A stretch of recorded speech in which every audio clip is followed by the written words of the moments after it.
Hello तो हुलासदा सबुर कर में फल मीठा होएला नी। हाँ तो आज करी मेला में जेते दूर दूर से आवल हमार माए बाप भाई बहन संग साथी और हमारे स्टेज ने दादा दीदी मन के साजिंदा मन के और साउंड मास्टर के और ये हमार कैमरा वाला भाई मन के सबके हार्दिक जोहार है।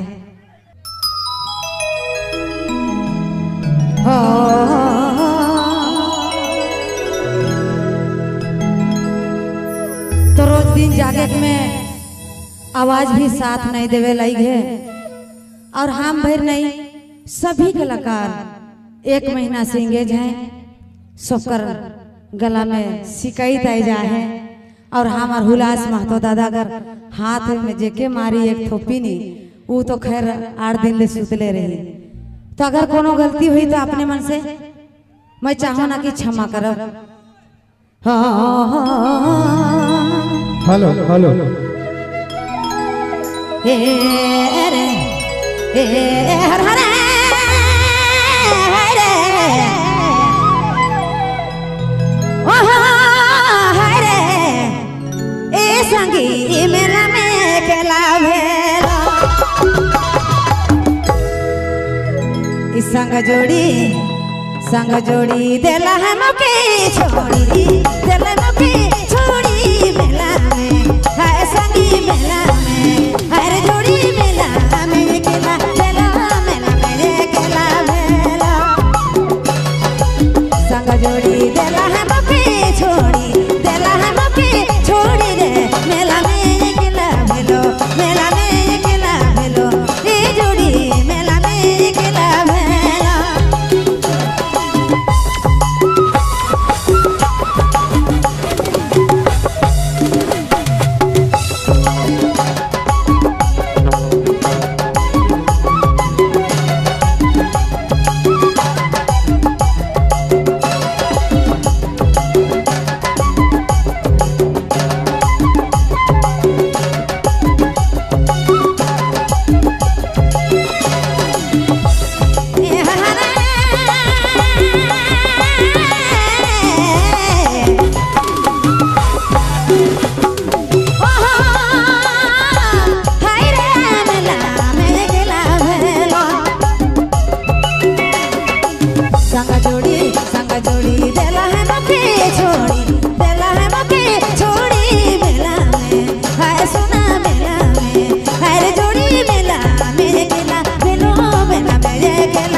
रे मेला में गेला भेलो ए सोना मेला में गेला भेलो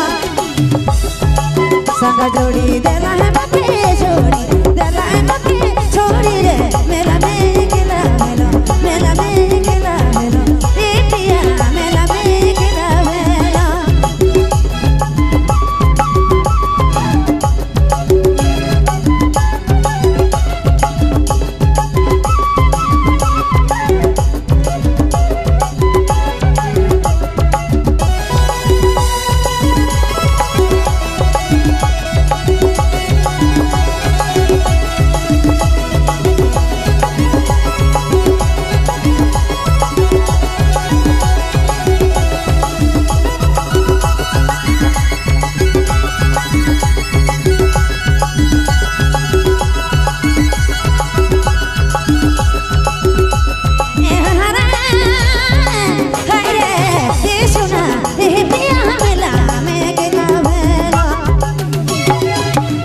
जोड़ी देला है मके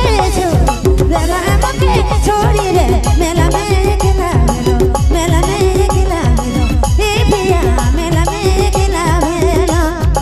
संग जोड़ी देला है मके छोड़ी देला है मके छोड़ी रे मेला में गेला भेलो मेला में गेला भेलो ए राजा मेला में गेला भेलो मेला में गेला भेलो ए पिया मेला में गेला ओहो मेला में गेला भेलो मेला में गेला भेलो